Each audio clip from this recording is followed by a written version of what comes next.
Sir படம் பார்த்து வரீங்களா? எப்படி இருக்கு சார்? படம் சூப்பரா இருக்குங்க, செம்மையா இருக்குங்க. ரஜினி சாரா இருக்கட்டும், உபேந்திராவா இருக்கட்டும், ஷோபினா இருக்கட்டும், நாகார்ஜுனா இருக்கட்டும், அமீர் கானா இருக்கட்டும், ஸ்ருதி ஹாசனா இருக்கட்டும், எல்லாமே அவங்கவுங்க கேரக்டரை செம்மையா பண்ணிருக்காங்க. எந்த ஒரு எக்ஸ்பெக்டேஷன் இல்லாம போய் பார்த்தோமா படம் கண்டிப்பா எல்லாத்துக்கும் பிடிக்குங்க.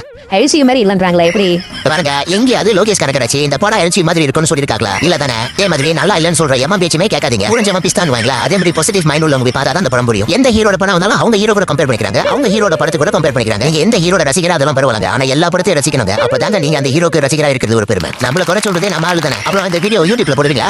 பார்க்கலாம். என்ன பார்க்கலாம்? நல்லா கமெண்ட் பண்றவங்களோட ஒரு 2 வீடியோ போடுவோம், நெகட்டிவ் கமெண்ட் பண்றவங்களோட நிறைய போடுவோம். அப்பதான் எங்களுக்கு வியூஸ் நிறைய வரும். இல்லனா வேற படத்தோட நெகட்டிவ் கமெண்ட் கூட தூக்கி மாத்தி போடுவோம். இந்த படம் சக்சஸ் ஆகுமாங்க? இந்த 2 விஷயம் மட்டும் நடந்துச்சுனா இந்த படம் மட்டும் இல்லங்க, எந்த படமும் சக்சஸ் ஆகும். என்னங்க அது? படம் நல்லா இல்லன்னு சொல்ற வாயும் தியேட்டர் முனுக்கு மைக்க வச்சிட்டு நிக்கிற உங்கள மாதிரி பேயும் இல்லாம இருந்துச்சுனா எந்த படமும் சக்சஸ் ஆகுங்க. அட பாப்கார்ன் டப்பா தலையாவுனா